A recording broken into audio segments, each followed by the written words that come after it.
Hello students, how are you all? I am Neha Rajvanshi and I welcome you all in today's class. तो बच्चों आज इस class में हम हमारी बुक से चैप्टर नंबर 8 पढ़ने वाले हैं जिसका नाम है अ केस ऑफ सस्पेशन, यानी कि सस्पेशन का मतलब होता है शक, संदेह है। तो एक संदेह वाला केस। तो बच्चों कौन संदेह कर रहा है, कौन शक कर रहा है और किस पे कर रहा है, इसी पे बेस्ड एक स्टोरी हम यहाँ पढ़ने वाले हैं। बहुत ही इंटरेस्टिंग सी स्टोरी है, बहुत ईजी स्टोरी है और जो राइटर है इस स्टोरी को लिखने वाले, चैप्टर को लिखने वाले, वो है मिस्टर ई वेलेस। तो उनके द्वारा लिखी गई स्टोरी हम यहाँ पर पढ़ने वाले हैं। चलिए स्टार्ट करते हैं आज की class. He threw back the covers and sat up on his bed। तो बच्चों यहाँ हम एक व्यक्ति की बात कर रहे हैं। अब ये जो व्यक्ति है इसने क्या किया, इसने सबसे पहले अपने बेड पर बिछे हुए जो कवर थे ना उनको थ्रू बैक, उनको उठा के पीछे कर दिया। इट मीन्स वो बेड पे सोने आए थे। तो जैसे आप पिक्चर में देख सकते हो इस तरह से बेड बना हुआ होता है ना, तो वो सोने से पहले जो कवर ऊपर बिछा हुआ है उस कवर को उन्होंने हटाया। And set up on his bed, cover हटाने के बाद वो अपने बेड पर बैठ जाते हैं। His feet feeling along the cold floor for his house slippers। अब बच्चों हमें मालूम चल रहा है यहाँ पे कि उस समय विंटर सीजन था, सर्दियों का मौसम था। बिकॉज उनके जो पैर थे जो कि फर्श पे टच हो रहे थे, फ्लोर कहते हैं फर्श, तो जहाँ वो बेड पर बैठे नीचे जो फर्श था, उनके पैर जो फर्श पे टच होते हैं तो फर्श बहुत ठंडा उनको लगता है और वो अपने पैरों से क्या ढूंढ रहे थे, अपनी हाउस स्लीपर, उनके घर में पहनने की स्लीपर्स। जैसे आप यहाँ पिक्चर में देख सकते हो इस तरह के स्लीपर्स हम जनरली घर में पहनते हैं। तो ये कहीं बाहर से आए थे, सोने के लिए अपने बेड पर आकर बैठते हैं, कवर्स हटाते हैं। जैसे ही बैठते हैं इनको पैर अपना ठंडा फर्श पर, इनको लगता है ठंड लग रही है और ये अपनी स्लीपर्स ढूंढना चाहते हैं। द टेलीफोन रिंगिंग इंसिस्टेंटली, लेकिन इसी समय क्या होता है, जो टेलीफोन है वो बजना शुरू हो जाता है। और कैसे, इंसिस्टेंटली यानी लगातार, जैसे कि टेलीफोन आग्रह कर रहा है, रिक्वेस्ट कर रहा है कि उसको उठाया जाए। इस तरह से वो लगातार बजता रहता है। और लिटिल डिस्टेंस अवे, और टेलीफोन कहाँ रखा हुआ था, जहाँ इनका बेड था वहाँ से थोड़ी सी दूरी पे टेलीफोन रखा हुआ था और वो लगातार बजता रहता है, रुकता ही नहीं है, लगातार वो बज रहा है। He turned on the light and walked to the phone and took down the receiver। अब ये जो व्यक्ति हैं फाइनली इनको लग रहा है कि टेलीफोन उठाना ही पड़ेगा, तो ये सबसे पहले लाइट ऑन करते हैं। रूम की लाइट इन्होंने बंद कर दी थी बिकॉज ये सोने के लिए आए थे ना, लेकिन अब ये सबसे पहले लाइट ऑन करते हैं और फिर जहाँ पे फ़ोन रखा हुआ था वहाँ तक ये चल के जाते हैं और फाइनली जो फ़ोन का रिसीवर है, रिसीवर ये उठाते हैं फ़ोन का रिप्लाई करने के लिए, आंसर देने के लिए। This is doctor Benson, he said. Receiver उठाती वो क्या बोलते हैं, वो बोलते हैं मैं डॉक्टर बेंसन बोल रहा हूँ। तो बच्चों इतनी देर से हम जिनके बारे में पढ़ रहे हैं वो व्यक्ति कौन है, वो एक डॉक्टर हैं और उनका नाम है डॉक्टर बेंसन। ठीक है। The November wind was bringing sounds of winter as it blew around the little white house। अब बच्चों हमें समझ में आ गया था ना कि विंटर सीजन है, तो इस समय नवंबर मंथ चल रहा था। नवंबर मंथ में बहुत तेज़ ठंड थी और ठंडी ठंडी हवाएं चल रही थी। तो हवाओं की वजह से जो आवाज़ें आ रही थी, हवा की आवाज़ से मालूम चल रहा था कि ओके कितनी तेज़ ठंड है। और वो कहाँ रहते थे, एक छोटे से वाइट कलर का उनका घर था, तो उनके घर में भी जो हवा की आवाज़ आ रही थी उससे मालूम चल रहा था कि कितनी ज़्यादा ठंड है इस समय, जो नवंबर का महीना है वो कितना ठंडा है। The doctor got into his clothes. तो फ़ोन पे जब उन्होंने बात की तो उसके बाद जब वो फ़ोन रख देते हैं उसके बाद वो अपने कपड़े पहनते हैं। He went to the table and stared a moment at his watch. कपड़े पहनने के बाद वो टेबल तक जाते हैं और वहाँ पे उनकी वॉच होती है, वो अपनी वॉच पे स्टेयर करते हैं, एक नज़र अपनी वॉच पे डालते हैं ये देखने के लिए कि क्या टाइम हो रहा है।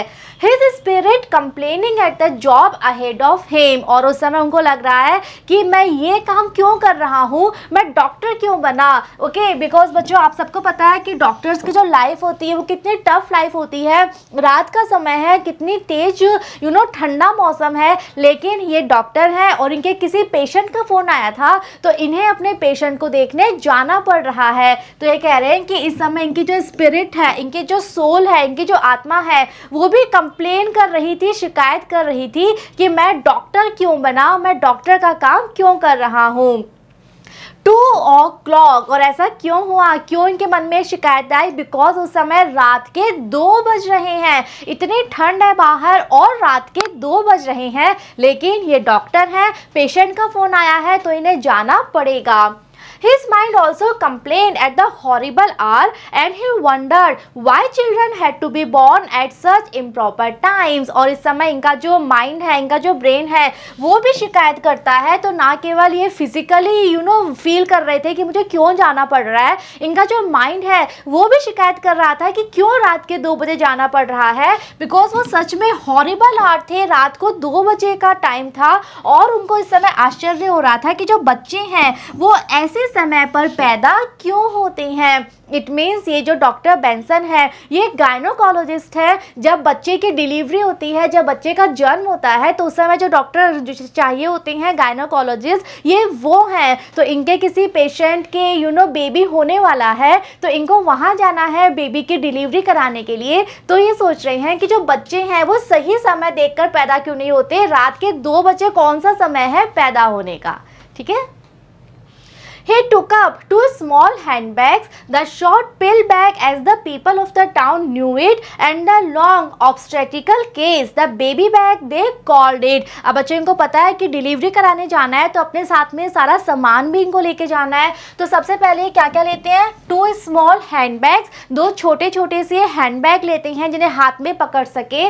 द शॉर्ट पिल बैग, उसके अलावा ये एक छोटा सा दवाइयों का बैग लेते हैं जिसमें पिल्स रखी हैं। पिल यानी जो टैबलेट्स हैं, दवाइयां हैं, जैसे आप यहाँ पिक्चर में देख सकते हो ये पिल बैग है, इसके अंदर ना पिल्स हैं, दवाइयां हैं, टैबलेट्स हैं। As the people of the town knew it, और जो टाउन के लोग थे वो इसको पिल बैग ही बोला करते थे बिकॉज उसके अंदर टैबलेट्स होती थी। And the long obstetrical case, इसके अलावा ये एक लंबा सा ऑब्स्टेट्रिकल केस भी लेते हैं। ऑब्स्टेट्रिकल केस का मतलब होता है बच्चों, जो गायनोकोलॉजिस्ट होते हैं वो जब बेबी की डिलीवरी कराते हैं तो उस समय जो जो टूल्स उनको चाहिए होते हैं वो सारे इस केस में रखे हुए होते हैं, उनका ये किट होता है, ये कहलाता है obstetrical case. The baby bag they called it, लेकिन जो आम लोग थे वहाँ के वो इस केस को क्या बोलते थे, बेबी बैग बोलते थे। उनको ये पता है कि इसमें वो सामान है जिसके द्वारा बेबी का जन्म करने में हेल्प मिलेगी, तो उसे वो बेबी बैग बोला करते थे, लेकिन एक्चुअल में वो क्या होता था, वो होता है ऑब्स्टेट्रिकल केस। ठीक है। Dr. Benson stopped a moment to light and then put the pack of cigarettes in his overcoat pocket। अब वो पूरे तैयार हैं, उन्होंने अपने सारा सामान ले लिया है, लेकिन जाने से पहले वो थोड़ी सी देर के लिए रुकते हैं। लाइट, जहाँ पे लाइट जल रही थी वहाँ पास में वो रुकते हैं। Then put the pack of cigarettes, और वहाँ पे सिगरेट्स का पैकेट रखा हुआ था तो उस पैकेट को वो रख लेते हैं अपने ओवरकोट की पॉकेट में। ओवरकोट यहाँ पिक्चर में आप देख सकते हो, ये जो लॉन्ग कोट होता है इसे हम ओवरकोट कहते हैं। तो हमने पढ़ा है ना कि बाहर कितनी ठंड है, रात के 2 बज रहे हैं, नवंबर का महीना है, चिलिंग ठंड है, तो इन्होंने ओवरकोट पहना हुआ था और उस ओवरकोट की पॉकेट में ये एक सिगरेट का पैकेट रख लेते हैं।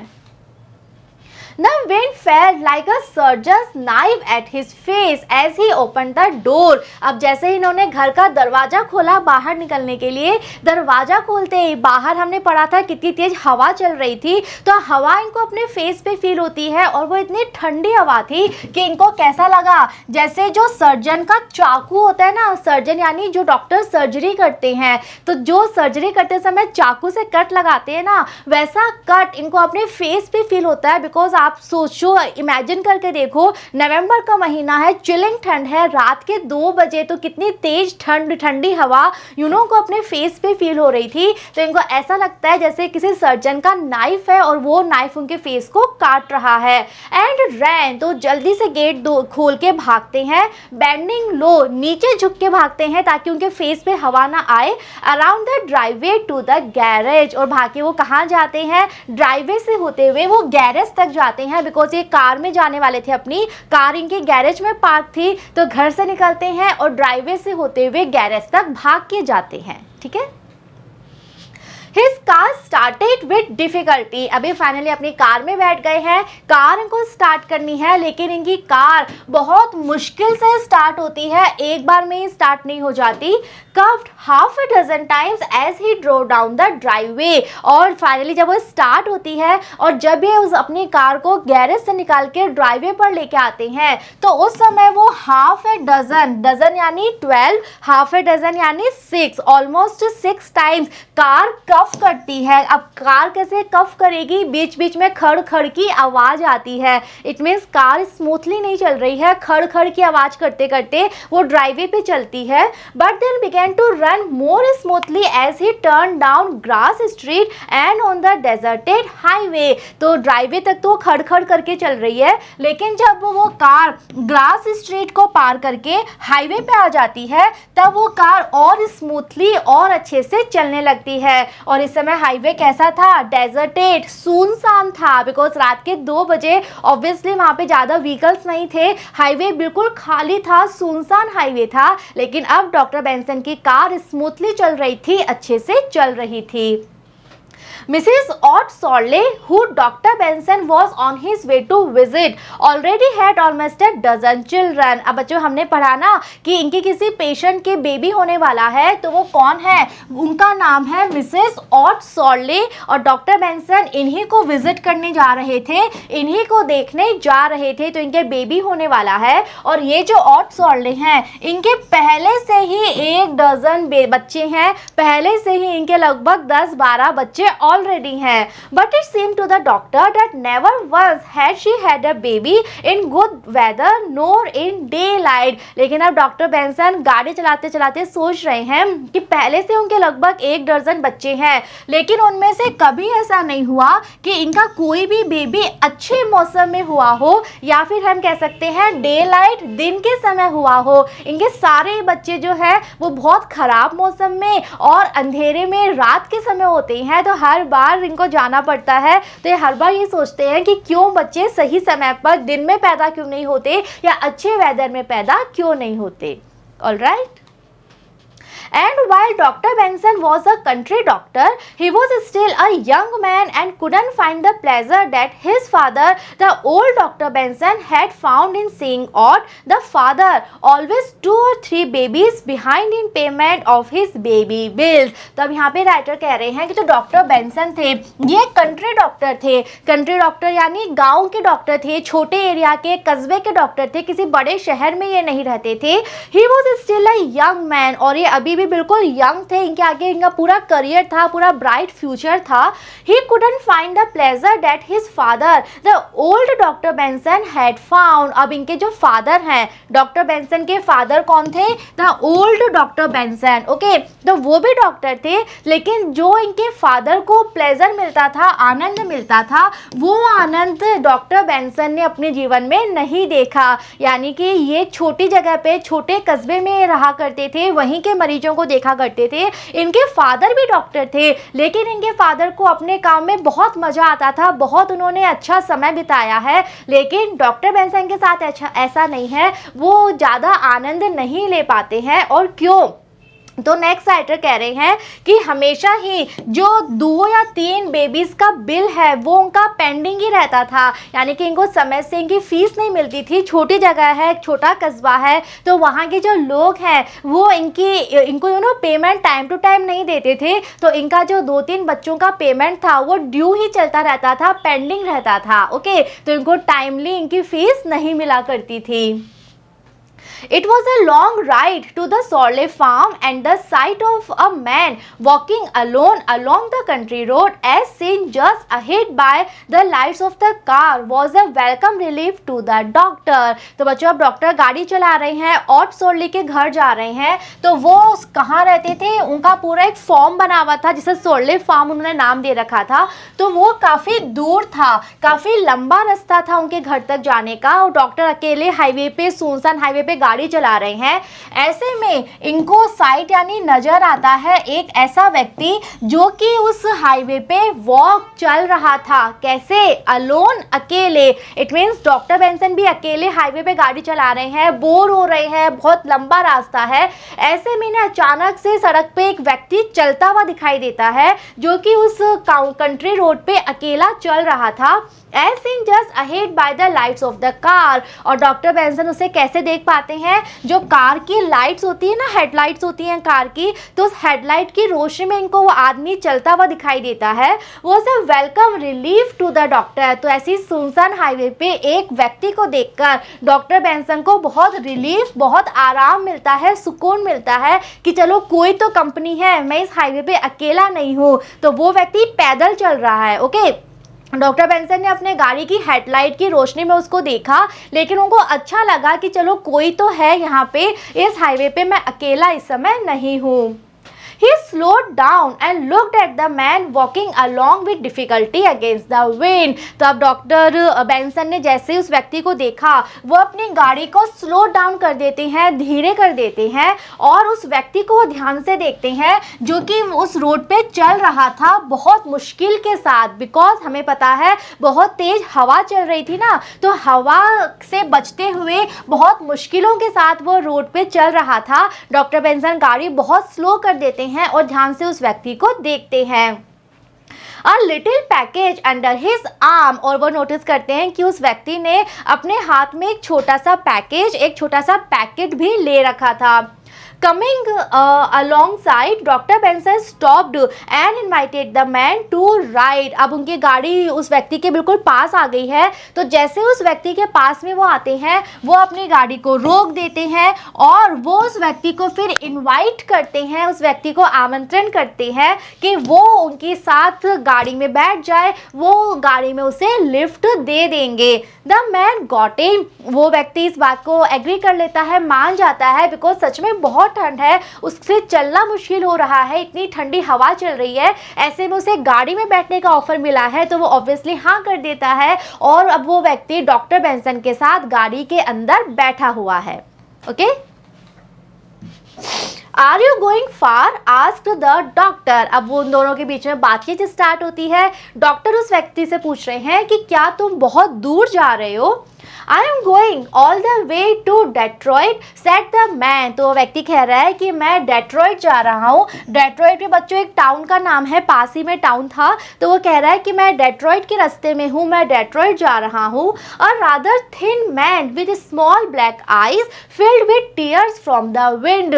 और ऐसे में जब डॉक्टर बेंसन उसके फेस को देखते हैं तो उनको रियलाइज होता है कि वो काफ़ी थिन, काफ़ी पतला सा आदमी था, और उसके जो आईज थी वो छोटी छोटी थी, ब्लैक कलर की थी, और उसकी आंखों में उस समय टीयर्स थे, आंसू थे, जो किसकी वजह से थे? हवा की वजह से थे। तो आपको ही पता है ना, अगर तेज हवा हमारी आईज में जाती है तो आईज में मॉइस्चर आ जाता है, हमारी आंखें गीली हो जाती हैं। तो ऐसे ही ये व्यक्ति दिखने में बहुत पतला था, इसकी छोटी छोटी ब्लैक कलर की आंखें थी, जिसमें इस समय ठंड की वजह से, हवा की वजह से आंसू आ रहे थे।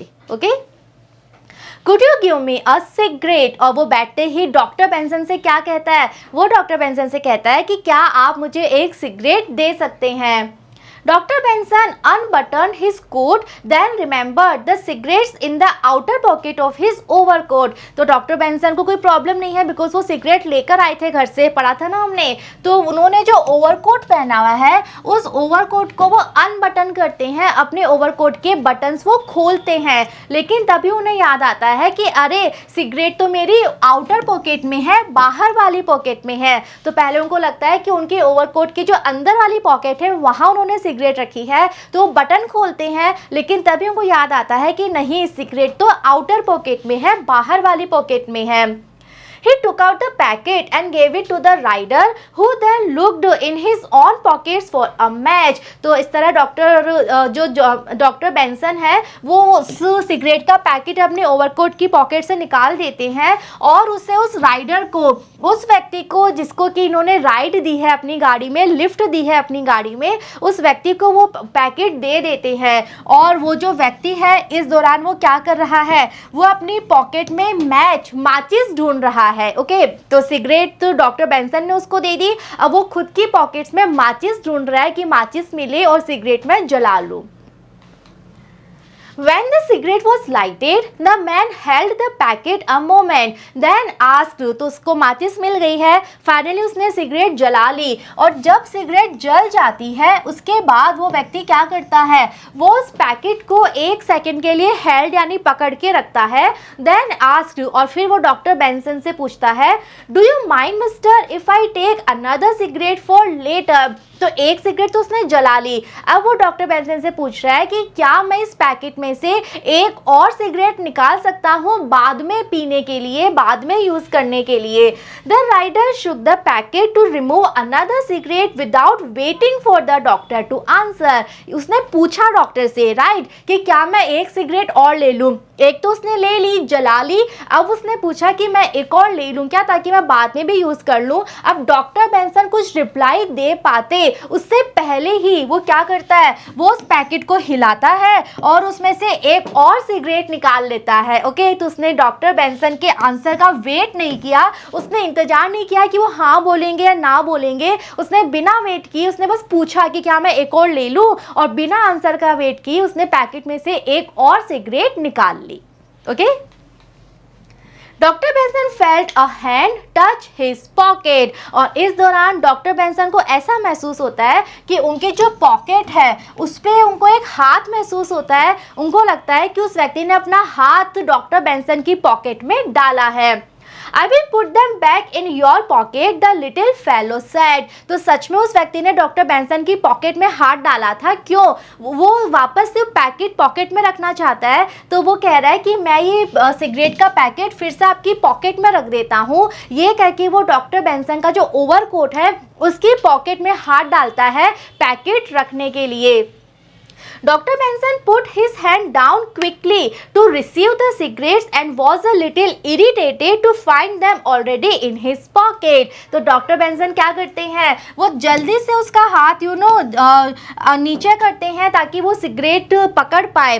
तो उनको लग रहा है कि नहीं, ये मेरी पॉकेट में क्यों रखिएगा, तो वो अपना हाथ करते हैं कि वो सिगरेट पकड़ पाए, लेकिन वो सिगरेट का पैकेट ऑलरेडी उनकी पॉकेट में जा चुका था। उस व्यक्ति ने ऑलरेडी उनकी पॉकेट में पैकेट रख दिया था। इस वजह से डॉक्टर बेंसन थोड़े से इरिटेट हो जाते हैं, उनको गुस्सा आता है, उनको अच्छा नहीं लगता कि ये क्या तरीका है, इसने एक सिगरेट मांगी थी, 2 ले ली बिना मेरे हाँ कहे और मेरी पॉकेट में इसने पैकेट रख दिया। तो उनको थोड़ा सा गुस्सा आता है कि इतना ओवर फ्रेंडली क्यों हो रहा है, मैंने इसको लिफ्ट दी, मैं इसको जानता तक नहीं हूँ और ये ऐसे बिहेव कर रहा है जैसे हम कितने पुराने फ्रेंड्स हैं। तो डॉक्टर बेंसन थोड़े से गुस्सा हो जाते हैं उसके इस बिहेवियर की वजह से। A few minutes later, Dr. Benson said, "So you are going to Detroit?" अब डॉक्टर बेंसन वापस बातचीत स्टार्ट करते हैं, तो थोड़ी देर तो चुप रहते हैं, लेकिन कुछ मिनट्स के बाद डॉक्टर बेंसन पूछते हैं कि ओके, तो तुम डेट्रॉइट जा रहे हो? I am going out to look for work in one of the automobile plants. Are you a mechanic? asked the doctor। तो व्यक्ति कहता है कि हाँ, मैं डेट्रॉइट जा रहा हूँ। नेक्स्ट वो अपना जाने का पर्पस, उद्देश्य बता रहा है कि वो क्यों जा रहा है डेट्रॉइट। तो वो कह रहा है कि मैं वहाँ काम की तलाश में जा रहा हूँ, किसी ऑटोमोबाइल प्लांट में, किसी ऑटोमोबाइल कंपनी में मैं काम की तलाश के लिए डेट्रॉइट जा रहा हूँ। तो डॉक्टर बेंसन पूछते हैं कि क्या तुम मैकेनिक हो, बिकॉज ऑटोमोबाइल सेक्टर में काम कौन करेगा, मैकेनिक करेगा। तो डॉक्टर बेंसन पूछते हैं कि क्या तुम मैकेनिक हो जो तुम ऑटोमोबाइल कंपनी में काम करने जा रहे हो। More or less I have been driving a truck since the war ended. अब उस व्यक्ति का कहना है मोर और लेस यानी लगभग, वो कह रहा है कि हाँ लगभग मैं एक मैकेनिक ही हूँ, आप कह सकते हो मैं एक मैकेनिक हूँ। और वैसे वो आगे बताता है अपने बारे में कि मैं ट्रक चला रहा हूँ जब से वॉर एंड हुई है, जब से युद्ध खत्म हुआ है तब से मैं ट्रक चला रहा हूँ। But I lost my job about a month एगो, लेकिन एक महीने पहले लगभग मेरी नौकरी चली गई। मैं ट्रक चलाया करता था, ट्रक ड्राइवर था, लेकिन लगभग एक महीने पहले मैंने अपनी नौकरी खो दी। Were you in the army during the war? तो डॉक्टर बेंसन कहते हैं कि क्या मतलब युद्ध खत्म होने के बाद, तो जब युद्ध चल रहा था तब क्या तुम सेना में थे, क्या तुम सैनिक हो, क्या तुम सेना में लड़ रहे थे युद्ध में? या I was in the ambulance section. तो वो कहता है कि हाँ मैं आर्मी में था लेकिन मैं सैनिक नहीं था, मैं एम्बुलेंस सेक्शन में था। एम्बुलेंस आप सबको पता है जब वॉर चलती है, जब युद्ध चलता है तो कितने सारे सैनिक इंजर्ड होते हैं ना, घायल होते हैं, तो एम्बुलेंस चाहिए होती है उनको वापस से हॉस्पिटल तक लाने के लिए। तो ये जो व्यक्ति है ये कह रहा है कि मैं एम्बुलेंस सेक्शन में काम करता था, मैं एम्बुलेंस में काम करता था, इसलिए मैं युद्ध तक तो मैं वहाँ काम करता था।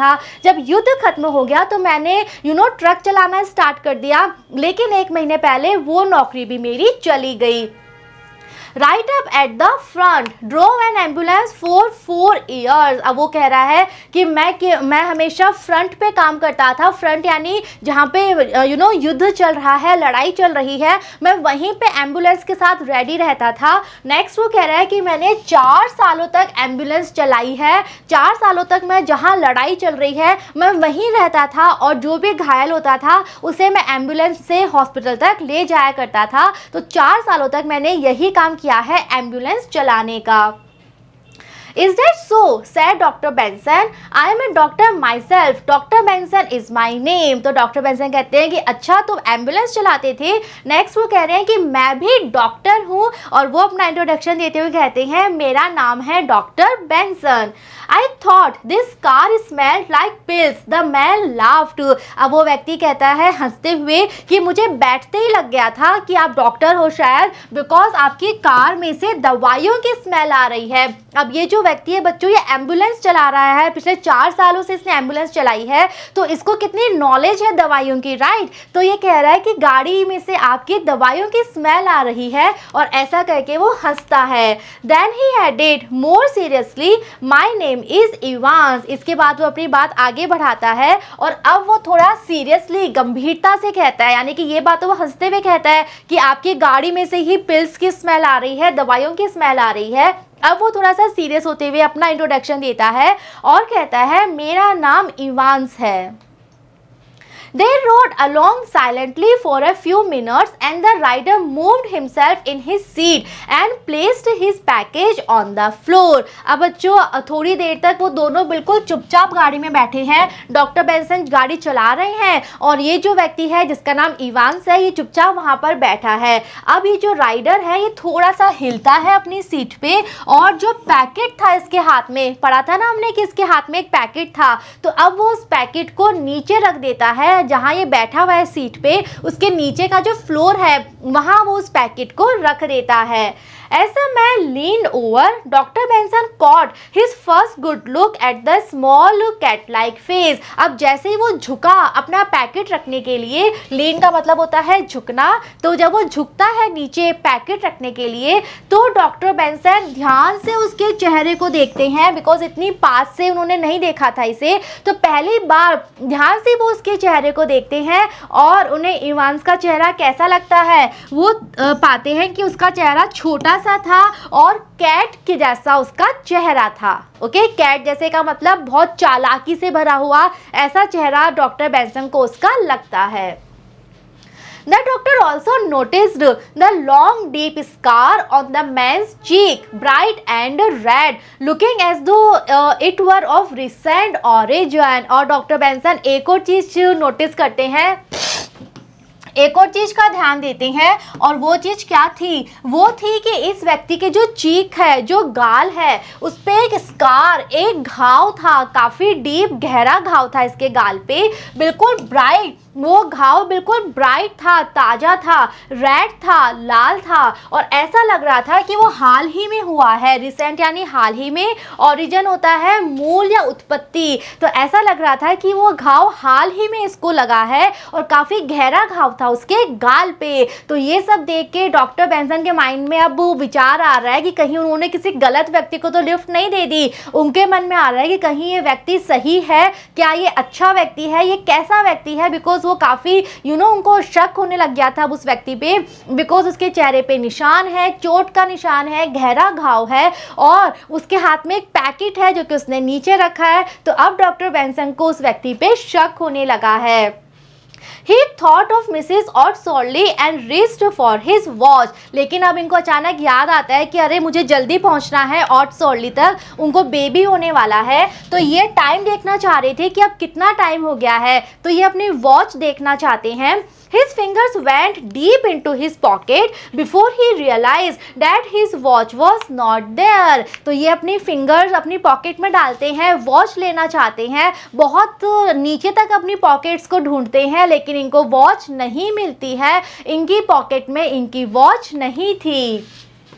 Dr. Benson moved his hand very slowly and very carefully below the seat until he felt the leather holster in which he always carried with him his automatic pistol। तो अब बच्चों डॉक्टर बेंसन का जो शक है वो उनके लिए यकीन में बदल गया है कि ये जो व्यक्ति है इवांस, ये अच्छा व्यक्ति नहीं है, इसका चरित्र अच्छा नहीं है।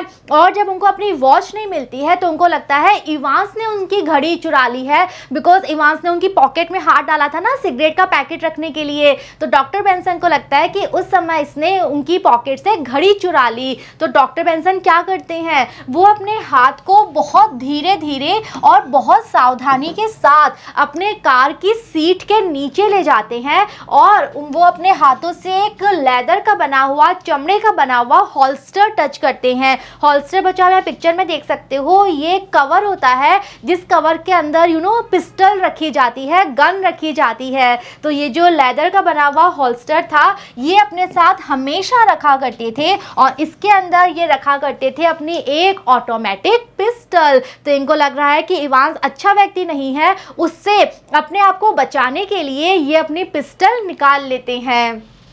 He drew out the pistol slowly and held it in the darkness at his side। अब उन्होंने पहले कवर निकाला, हॉल्स्टर निकाला, उसके अंदर से जो रखी हुई पिस्टल है उसे भी वो धीरे से निकाल लेते हैं। और अब बिकॉज अंधेरा है तो इवांस को पता भी नहीं चला कि इन्होंने कवर निकाला, उसमें से पिस्टल निकाल ली। तो अंधेरे का यूज़ करते हुए वो पिस्टल अपनी साइड में रख लेते हैं। Dr. Benson stopped the car quickly and pushed the nose of his gun into Ivan's side। इसके बाद डॉक्टर बेंसन कार रोक देते हैं और जो उनके गन की नोज़ है, गन की नोज़ यानी जो पॉइंट है गन का, उसे वो इवांस की तरफ कर देते हैं, यानी कि इवांस के ऊपर वो अपनी गन पॉइंटेड कर देते हैं। The rider jumped with fear and put up his hands quickly। अब बच्चों इवांस का क्या रिएक्शन है, अचानक डॉक्टर बेंसन ने गन निकाली, उसके ऊपर पॉइंट कर दिया। इवांस को समझ नहीं आ रहा क्या हो रहा है, उसको डर भी लग रहा है, गन को देख के ऑब्वियसली कोई भी डर जाएगा। तो डर की वजह से वो उछल पड़ता है और अपने हाथ क्विकली ऊपर कर देता है। My God mister, he whispered, I thought you। वो कह रहा है My God आप ये क्या कर रहे हो, मुझे तो लगा था आप अच्छे व्यक्ति हो, आपने मुझे गाड़ी में लिफ्ट दी है, आप ये क्या कर रहे हो, मुझे गन क्यों दिखा रहे हो। Dr. Benson pushed the pistol still deeper into the man's side and repeated coldly। तो डॉक्टर बेंसन अपनी पिस्टल को इवांस की तरफ और अंदर तक ले जाते हैं और फिर वो अपनी बात को रिपीट करते हैं, बार बार बोलते हैं। क्या बोलते हैं, Put that watch in my pocket before I let this gun go off। तो डॉक्टर बेंसन को पूरा विश्वास है कि इवांस ने उनकी वॉच चुरा ली है, तो वो कहते हैं कि जो वॉच है उसे मेरी पॉकेट में रख दो, इससे पहले कि मैं गन चलाऊं, अपनी जो तुम्हारी वॉच है उसे मेरी पॉकेट में रख दो। Okay. Evans put his hand in his own vest pocket and later with trembling hands tried to put the watch into the doctor's pocket. तो बच्चों इवांस कुछ भी बोल नहीं पा रहा, वो इतना डर गया है गन को देख के, तो वो चुपचाप अपने हाथ अपनी वेस्ट पॉकेट में डालता है, यानी कि उसने जो वेस्ट पहना हुआ था, जो जैकेट पहनी हुई थी, वो उस पॉकेट में अपना हाथ डालता है और डर की वजह से उसके हाथ ट्रेम्बल यानी कांप रहे हैं। तो उन कांपते हुए हाथों से वो वॉच डॉक्टर बेंसन की पॉकेट में रख देता है। तो बच्चों क्या इवांस ने सच में वॉच चुरा ली थी डॉक्टर बेंसन की? पता चलेगा हमें जब हम चैप्टर कंटिन्यू करेंगे। देखते हैं आगे। With his free hand, Dr. Benson pushed the watch down into his pocket. अब डॉक्टर बेंसन ने एक हाथ में तो पिस्टल पकड़ी हुई है, तो उनका जो दूसरा हाथ फ्री था, उस फ्री हाथ से वो क्या करते हैं, वो उस वॉच को अपनी पॉकेट में अंदर तक पुश कर देते हैं। यानी कि उस व्यक्ति ने, राइडर ने, इवांस ने तो पॉकेट में रख दी, अब डॉक्टर बेंसन उस पॉकेट में और अंदर तक उस वॉच को पुश कर देते हैं अपने दूसरे वाले फ्री हैंड से। He opened the door and forced the man out of the car. इसके बाद डॉक्टर बेंसन गाड़ी का गेट खोलते हैं और फोर्सफुली इवांस को अपनी गाड़ी से बाहर निकाल देते हैं। I am out here tonight, probably to save a woman's life, but I took time out to try to help you, he said to the man angrily. उसके बाद डॉक्टर बेंसन अभी भी बहुत गुस्से में है, तो गुस्से में वो इवांस से क्या कह रहे हैं, वो कह रहे हैं कि रात के 2 बजे इतनी ठंड में मैं घर से बाहर हूँ, एक व्यक्ति की हम कह सकते हैं एक महिला का जीवन बचाने के लिए, जिसको बेबी होने वाला है, उसका जीवन बचाने के लिए मैं रात को 2 बजे इतनी ठंड में बाहर हूँ, लेकिन फिर भी मैंने समय निकाला तुम्हारी हेल्प करने के लिए, मैंने तुम्हें अपनी गाड़ी में लिफ्ट दी। तो वो ये कहना चाह रहे हैं कि मैं तुम्हें इतना फेवर कर रहा था और तुमने मेरी घड़ी चुरा ली, तुमने मुझे ही लूट लिया। ओके।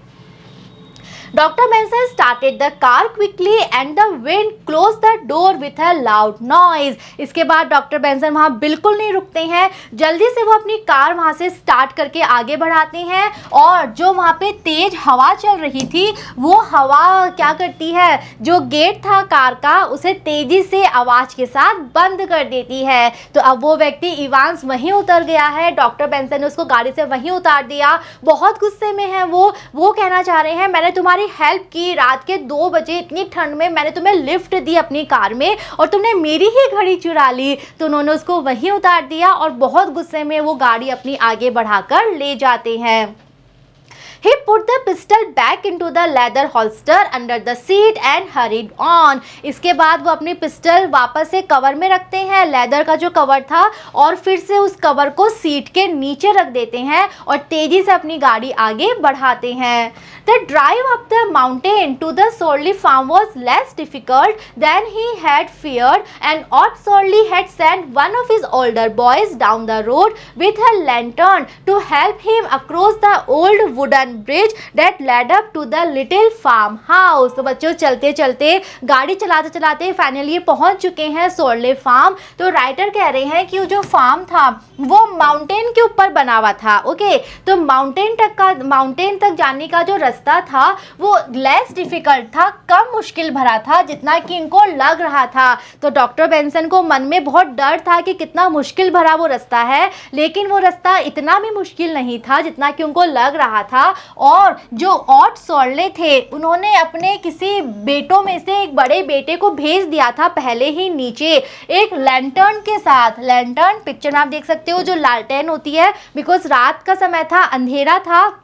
तो ऑट सॉर्ले, जिसके बारे में हमने पढ़ा ना कि उनके ऑलरेडी लगभग 1 दर्जन बच्चे थे, तो उनके जो बड़े बेटे थे उनमें से किसी एक बेटे को उन्होंने नीचे भेज दिया था लालटेन लेकर, ताकि वो डॉक्टर बेंसन की हेल्प कर सके उस लकड़ी के बने हुए ब्रिज को पार करने में, लकड़ी के बने हुए पुल को पार करने में, जो पुल उनको फार्म हाउस तक ले जाएगा। तो एक पुल को पार करने पे फार्म हाउस आता था, तो ऑट सॉर्ली ने पहले ही अपने बेटे को भेज रखा था लालटेन लेकर, ताकि वो लालटेन की रोशनी दिखा पाए और वो इजीली पुल को पार कर पाए। तो फाइनली डॉक्टर बेंसन पहुंच चुके हैं सॉर्ली फार्म पे। Mrs. Solly's many previous experiences with bringing children into the world apparently helped her greatly. अब बच्चों जो मिसेस सॉली हैं उनकी डिलीवरी होने वाली है, उनका बेबी होने वाला है। हमने पढ़ रखा है कि उनके ऑलरेडी ऑलमोस्ट 1 डज़न बच्चे पहले से हैं, तो उनको ये जो इतना सारा एक्सपीरियंस है बच्चे पैदा करने का, उनका जो अनुभव है ये पहले का, ये अनुभव उनकी बहुत ज़्यादा हेल्प करता है अपरेंटली, यानी क्लियरली स्पष्ट रूप से। ऐसा क्यों कह सकते हैं? Because she delivered this child with little difficulty, because ये वाला बच्चा भी उन्होंने बिना किसी मुश्किल के उन्होंने पैदा कर दिया। बिकॉज उनको एक्सपीरियंस है, ऑलरेडी उनके लगभग 1 दर्जन बच्चे हैं, तो अपने उन्हीं एक्सपीरियंसेस की हेल्प उन्होंने ली और बिना किसी डिफिकल्टी के इस बार भी वो इस बेबी को पैदा कर देती हैं।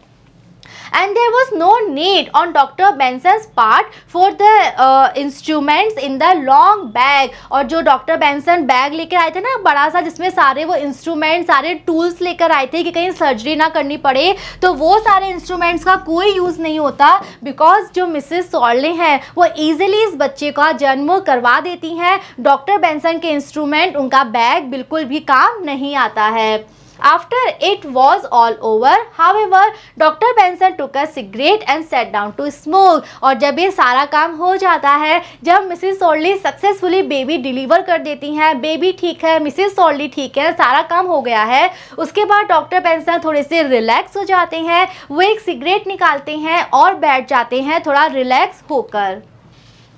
A fellow I picked up in my car on my way up here tonight tried to rob me, he said to Ott, feeling a little proud। अब वो भी रिलैक्स हैं, जो ऑट सॉली हैं वो भी खुश हैं कि सक्सेसफुली बच्चे का जन्म हो गया है। तो ऑट सॉली भी वहाँ पर जब बैठे थे तो डॉक्टर बेंसन उनसे अपनी बात शेयर करते हैं कि आज आते हुए रास्ते में क्या हुआ। तो वो कह रहे हैं कि आज आते हुए रास्ते में मैंने एक व्यक्ति की मदद करनी चाहिए, उसको मैंने अपनी गाड़ी में लिफ्ट दी, लेकिन उसने मुझे ही लूटने की कोशिश की, उसने मेरा ही सामान चुराने की कोशिश की। और ये कहते समय डॉक्टर थोड़े से प्राउड फील करते हैं कि कैसे मैंने अपने आप को बचाया उस लुटेरे से, उस बुरे व्यक्ति से।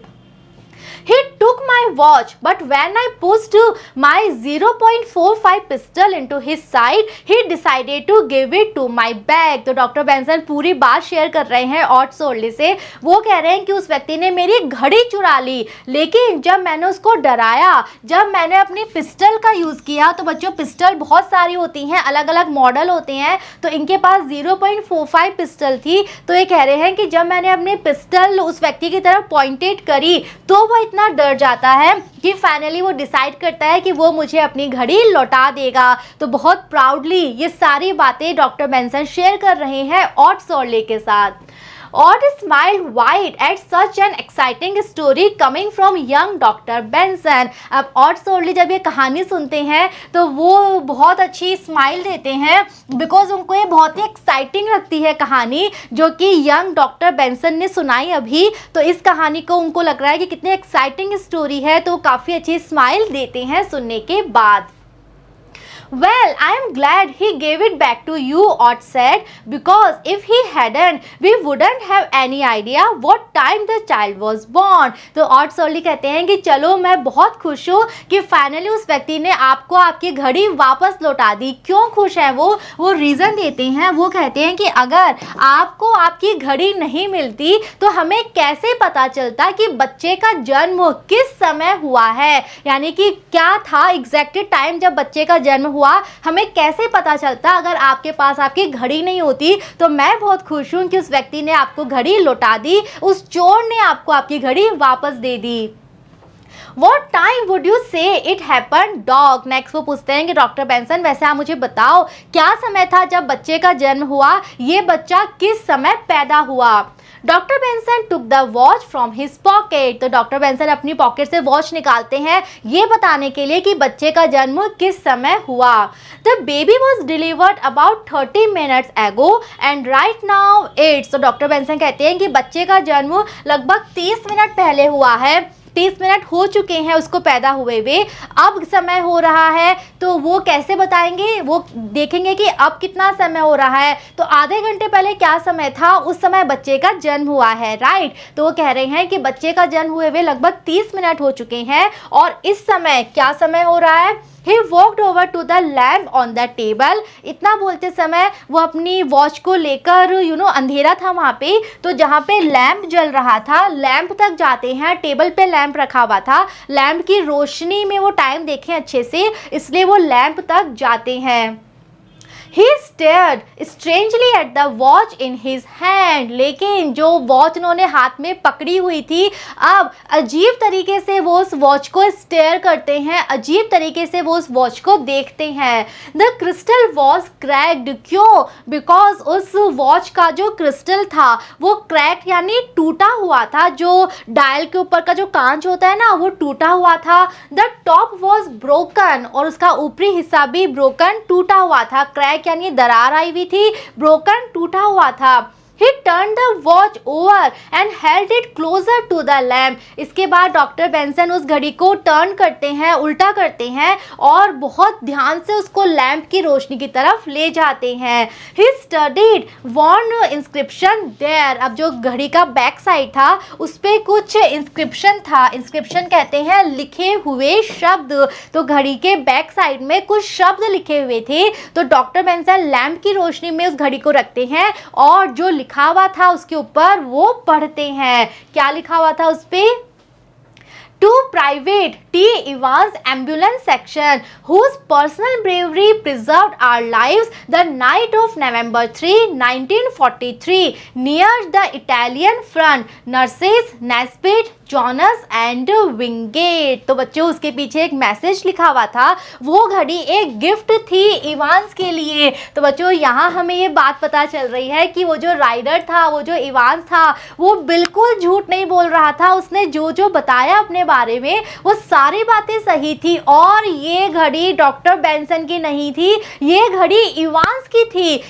इवांस ने डॉक्टर बेंसन की घड़ी नहीं चुराई थी, लेकिन जब उन्होंने गन दिखा के कहा ना घड़ी वापस रख दो, तो इवांस को लगा कि डॉक्टर बेंसन उसकी घड़ी चुराना चाहते हैं, उसने अपनी घड़ी दे दी थी। तो ये घड़ी एक्चुअल में इवांस की है। इवांस ने घड़ी नहीं चुराई थी और उसने झूठ नहीं बोला था। उसने अपने बारे में जो जो बताया था सब बिल्कुल सच था। और ये घड़ी इवांस को मिला हुआ एक गिफ्ट थी, बिकॉज उस पर लिखा हुआ था कि ये घड़ी हम इवांस को दे रहे हैं जो कि एम्बुलेंस सेक्शन में है। और क्यों दे रहे हैं? बिकॉज उसकी बहादुरी की वजह से उसने हमारा जीवन बचाया।